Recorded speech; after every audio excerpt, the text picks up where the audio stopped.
Ini rumahnya Narman, Kang Narman ya. Acaranya di belakang katanya. Lagi pada istirahat.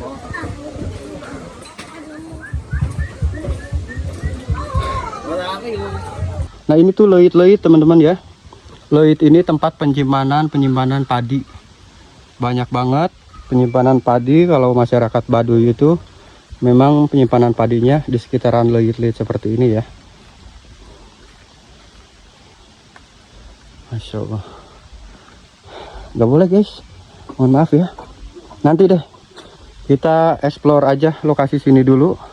Nanti kalau memang udah beres acaranya baru kita lanjut ke Kang Nurman. Tadi di rumah Sarti juga sepi ya Kang ya? Iya, karena kan udah di sini barang-barang semua daripada dibawa ke rumah cowok. Tadi pagi seserahan katanya ya? Iya, serahan.